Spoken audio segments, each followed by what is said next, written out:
Fog was rolling in from the ocean as I ascended to the top of the hill. Walking through the chaparral thickets, I avoided sticks and leaves so nothing could detect my presence. I was on the hunt for a new discovery. Walking between the tall oak trees, I had my eyes and my ears open, looking for any signs of life. As I was walking along the trail, I heard a faint call in the distance, and I headed off in that direction. After a few minutes, I saw a blur of movement, and I had finally made a new discovery. It was a California thrasher, a medium-sized bird with brown plumage and a long, curved beak similar to a witch's nose.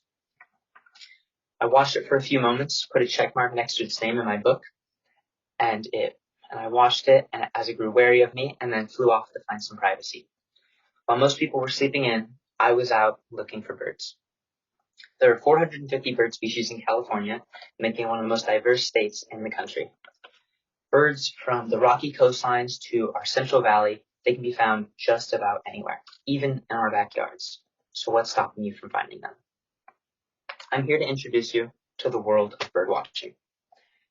And I'm here to persuade you on why you should go bird watching, because it will improve your mental health, improve your physical health, and improve the lives of the birds.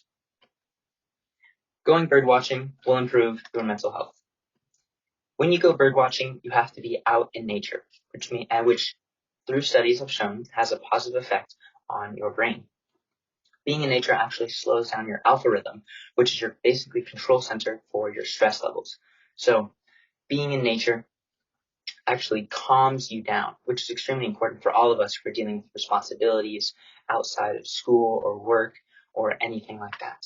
One great study I found that supports this was afternoon bird abundances were positively associated with lower prevalence of depression, anxiety, and stress.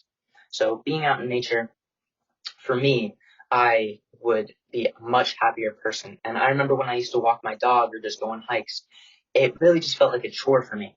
And I wasn't really getting much out of it.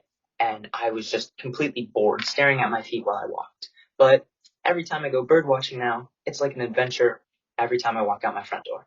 And it's like playing a game with myself. Every tweet I hear, every bird in the sky, I'm constantly looking for characteristics, trying to see what kind of species it is. And it's just made going out that much more fun and that much more exciting and making my everyday life so much more enjoyable. Not only does bird watching improve your mental health, but it also improves your physical health as well. Going bird watching, you start to get outside your house when you really start to enjoy yourself. Of course, you can look from your backyard, but if you really start having a fun time, you're going to want to go out and look for different bird species that can't be found in your backyard.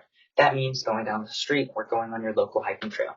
Another great quote I found was, the general level of health among patients measured greatly with less frequent visits to the doctor and lower levels of drug prescription. Being out in nature, for me at least, I noticed that after just a few months of going on hikes every day, I actually lost 5 pounds. And not only that, but on my local hiking trail, when I'd walk to the top of the hill, I'd be completely fatigued and so tired. But now, because I've been doing it so long, I can walk through 3 miles of trails and not even have a drop of sweat. Bird watching can go both ways. Of course, it improves the lives of the bird watchers, but it can also improve the lives of the birds. Going bird watching can actually increase a bird's survival and promote habitat conservation. Of course, the issue is people believe that when you go bird watching, you are damaging that bird's habitat or damaging the birds themselves.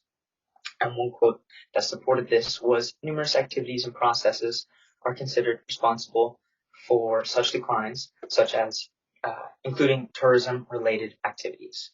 However, another great piece of evidence I found was, despite the potential for disturbance, birding is preferable to land clearing, certain forms of hunting, and other exploitative, unsustainable activities. Going bird watching is one of the most sustainable hobbies you can do. If, let's say, you're into golf, acres of land have to be bulldozed to build that golf course for you. Or if you're into hunting, people love going out and hunting and being out in nature, but you're actively destroying a part of that ecosystem. Once you really start enjoying bird watching, you're going to want to keep the birds around for a very long time. And that means building a beautiful place for them to thrive. For me, personally, what I've done is going on my local hiking trails, I've actually started to pick up trash that I see while walking, just so the birds have a beautiful place to live and thrive, and nothing is really hindering that. Not only that, but I've actually started to donate to different bird societies. specifically the Audubon Birding Society, which is conserving land for birds in Key West, Florida, who are battling land building and urbanization. Birdwatching will lead you to a life of amazing discoveries. Today I've shared 3 excellent reasons on why you should go birdwatching. It'll improve your physical health, improve your mental health, and improve the lives of the birds. I encourage all of you to go out and find 3 bird species. There's a beautiful app you can get on your phone called the Merlin Bird ID, and you just type in a bird that you see, type in its information, and it'll pop up right on your screen. You'll be amazed at how much your life will change when you go birdwatching. Thank you.